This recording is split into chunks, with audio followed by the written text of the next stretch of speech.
కేంద్ర మంత్రి బండి సంజయ్ వ్యాఖ్యలకు కౌంటర్ ఇచ్చారు మంత్రి పొన్నం ప్రభాకర్.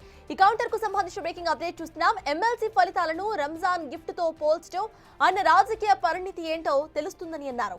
ఎమ్మెల్సీ ఎన్నికల్లో బీజేపీ బీఆర్ఎస్ కుమ్మక్కయ్యాయని కవిత, హరీష్ రావు, కేటీఆర్ లు ఎవరికి ఓటేశారో చెప్పాలని అన్నారు పొన్నం.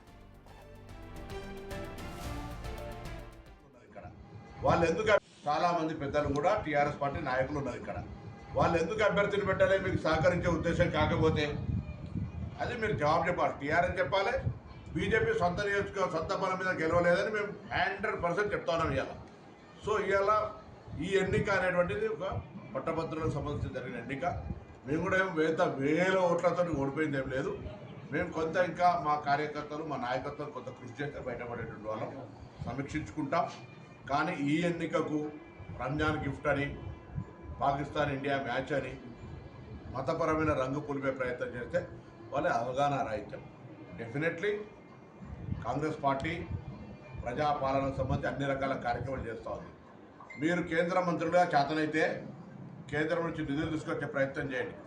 2 బడ్జెట్లల్లో మీరు రాష్ట్రానికి ఏం ప్రయోజనం కలిగే పని జరగలేదు. ముఖ్యమంత్రి గారు చెప్తారు అనేక సందర్భాల్లో కొన్ని ప్రాజెక్టులకు అడ్డం పడుతున్నటువంటి పరిస్థితి.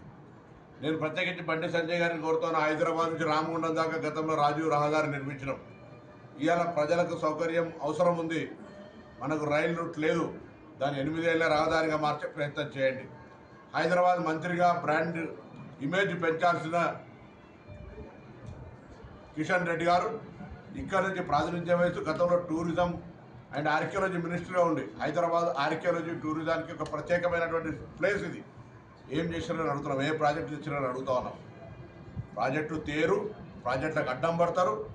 దేశంలో 29 రాష్ట్రాల్లో తెలంగాణ ఒక అంతర్భాగమైనప్పటికీ కూడా భారతీయ జనతా పార్టీ ఈ రాష్ట్రం పట్ల వివక్ష చూపెట్టి మీరు గతంలో 10 సంవత్సరాలు కేసీఆర్ గారు మమ్మల్ని అడగలేదనే కారణం మీద తప్పించుకోగలిగారు. ఇవాళ మేము గౌరవ ప్రధానమంత్రి గారిని, మంత్రుల్ని అనేక సందర్భాల్లో కలుస్తూ ఉన్నాం.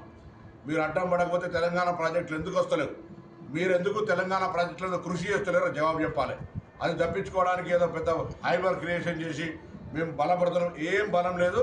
Telangana Bharatiya Janata party, Telangana TRS party వేరు కాదు అనేది ఈ ఎమ్మెల్యేసీ ఎన్నికల్లో నిరూపణ.